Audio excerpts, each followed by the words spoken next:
Picking right back up, this is 2-5, day 2. This is more practice, but this is identifying what type of laws you have.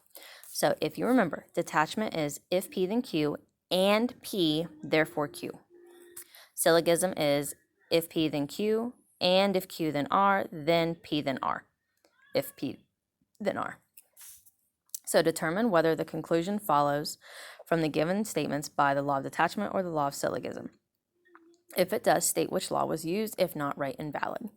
So if you noticed that over here, I wrote out everything. I wrote out my P's and my Q's, and that's what we're going to do.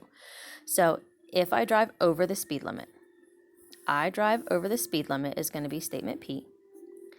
I will get a ticket is going to be statement Q. So if P, then Q. My second statement is a simple statement. There's no connective there. There's no if then, there's no and, there's no or. So I drove over the speed limit. That's statement P again. So if P, then Q and P, therefore, I got a ticket. I got a ticket. That's statement Q. That's law of detachment. Number 2, if Amanda goes to the restaurant, statement P, then she will order a hamburger. Statement Q. If P, then Q. If she orders a hamburger, remember that matching thing that we just went over? That matches that. She will get French fries. So that's going to be statement R. So if P, then Q. And if Q, then R. Therefore, if P, then R. I forgot my therefore.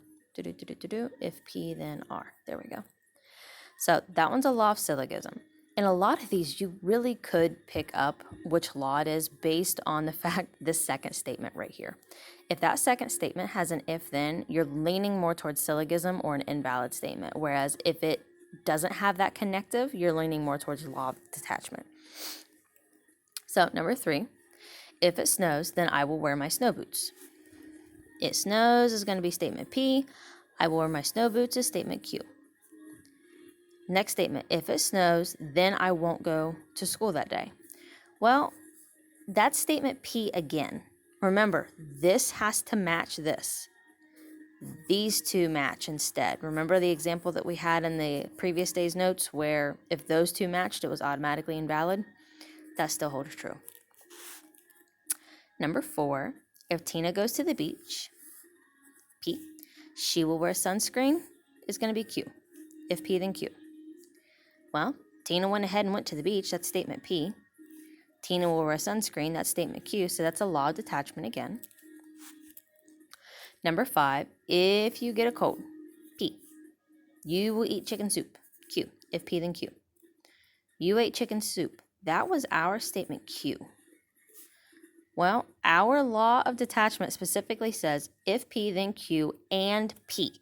So this should be a P, not a Q. If it's a Q, that automatically means we don't know what kind of conclusion we can draw, so that one is invalid. Ooh, I flipped that kind of aggressively. Number 6, if two angles form a linear pair, that's going to be P. Then they're supplementary. That's going to be statement Q. So if P, then Q. If two angles are supplementary, hey, we've got a match. Supplementary and supplementary. That's a good sign. Then the sum of the measures is 180 degrees. So that's going to be R. So I've got if P, then Q. If Q, then R. Therefore, if P, then R. If two angles form a linear pair, then the sum of their measures is 180 degrees. First half, second half. So that's a law of syllogism. Number 7. If Kaylee gets at least a 95% on her final exam, then she will get an A in geometry. That's P. She will get an A in geometry. That's Q. So that's if P, then Q. Kaylee got a 98 on her final exam. So this statement says at least a 95, meaning she has to get a 95% or higher. That's higher, so that's also statement P. So if P, then Q, and P, therefore Q. Kaylee got a A in geometry. That was statement Q, so that's a law of detachment. Number 8, if it is raining, then you must bring an umbrella. So it is raining is statement P. You must bring an umbrella is statement Q. You brought an umbrella. That's Q. If P, then Q, and Q is not our, that's not our formula. Nope. So that one's invalid because it does not match that very specific formula given to you. So number 9 is kind of it's an interesting problem. I kind of like it. Use the law of syllogism to write 3 conditional statements that can be formed for the following true statements. Statement A, if a quadrilateral is a square, then it has 4 right angles.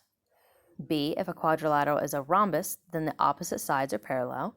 C, if a quadrilateral has 4 right angles, then it is a rectangle. D, if a quadrilateral is a rectangle, then its opposite sides are congruent. And E, if the opposite sides of a quadrilateral are parallel, then it is a parallelogram. So what you are doing, this is syllogism. So if P then Q, and if Q then R, therefore if P then R. So you are looking for statements where the back half is going to match the first half. So what I did was I started with A. If a quadrilateral is a square, then it has 4 right angles. So I looked for it has 4 right angles over here. There it is. A quadrilateral has 4 right angles.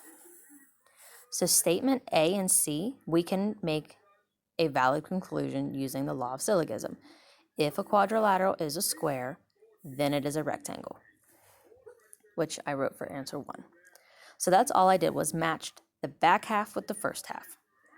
So I moved on to statement B.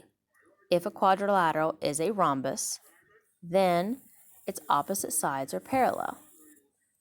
So now I'm looking for opposite sides are parallel, but I want it at the front. That's not that, that's not that, that's not that, that's not that. But opposite sides are parallel. Here it is.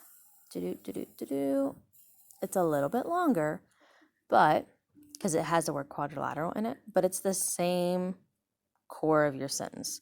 So R if Q or if P then R is going to be if a quadrilateral is a rhombus, then it is a parallelogram.